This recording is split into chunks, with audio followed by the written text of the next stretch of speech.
ఏం కాదు.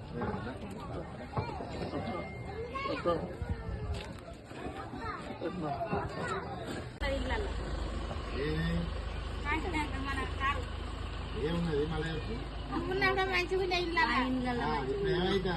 ఏమైతుంది పూల మరి ఏం చేయాలి మేము ఎక్కడ పోవాలి రేవంత్ రెడ్డి అంతేనా? మరి ఇక్కడ లోకల్ ఎమ్మెల్యే రాలేదన్నా రాలేదు ఒక్కరోజు వాళ్ళ భర్త పడి ఇంతవరకు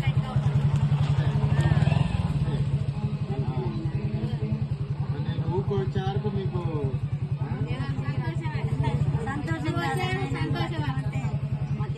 మంచిగా భర్తం చీరలు ఇచ్చాడు, కేసీఆర్ పంపించాడు, పేదలకు బియ్యం ఇచ్చాడు కరోనా టైంలో. బాగా అన్నం ఇట్లా ఇచ్చిన ప్రతి కుటుంబాన్ని బ్యాగ్ ఇచ్చిండు అక్కడ ఇచ్చిండు. ఇప్పుడైతే ఏం లేదన్నమాట అన్నాలు భోజనం పెట్టి పెట్టిన మా ఇళ్ళకి నీళ్ళు వస్తాయి కూడా భోజనం పెట్టారు. పెట్టిందన్న అప్పుడైతే ఏం లేదు మా ఇళ్ళకి అంత పేదోళ్ళు ఉన్నారు, ఉన్నోళ్ళు ఇక్కడ భయపెట్టి తాను ఎటు వచ్చిందంట. ఏం కాదు, నేనున్నా. నేను వీళ్ళందరూ చెప్పిన 5 నిమిషాలు వచ్చి ఇక్కడ వాళ్తా. మళ్ళీ నువ్వే గెలుపుతావు, మళ్ళీ ఓట్లయితే నువ్వే నేనే గెలిపించుకుంటావు. ఎక్కడ హైదరాబాద్ కోట అయితే మనం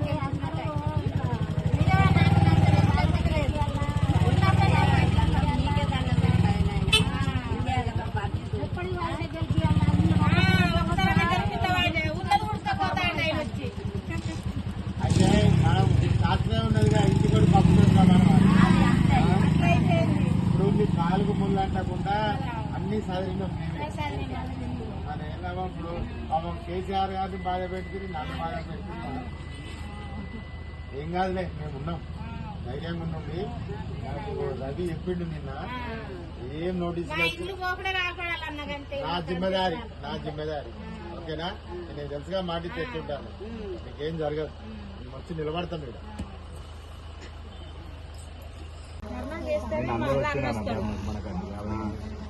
ఇప్పుడు నేను అనేది ఏంటంటే, తులం బంగారం అనే 2500 అంటే 10వ తరగతి అయితే 10,000 అని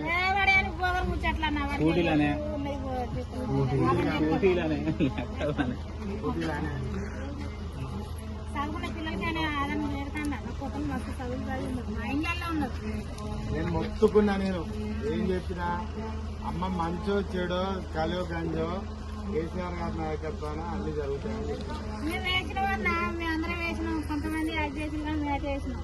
ఓట్ల గురించి కాదుగా, ఎవడోడైతే ఎడవచ్చింది కాదు. అమ్మ ఇక కొద్దిగా ఓపికతో ఉండాలి. ఈ ప్రభుత్వంలో అయ్యేది ఏముండదు. మాటలు చెప్తారు వాళ్ళు, ఓకేనా? మాటలు చెప్తారు పోతే తప్ప, మాటలు కోటలు లెక్కనే ఉంటాయి తప్ప ఏముండదు. మనం చేసుకున్నాం, కొద్దిగా ఓపికతో ఉండాలి. ఇన్నేళ్ళు పిల్లలు కలిసి ఓపిక ఏదైనా అర్జెంట్ అవసరం ఉంటే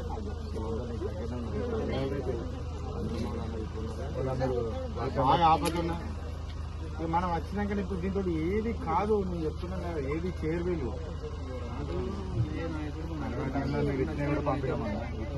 కరోనాలో నేను పంపిన ఆదుకుందా, కరోనాలో ఒక నెల గాసం పంపిన నేను. అర్థమైంది.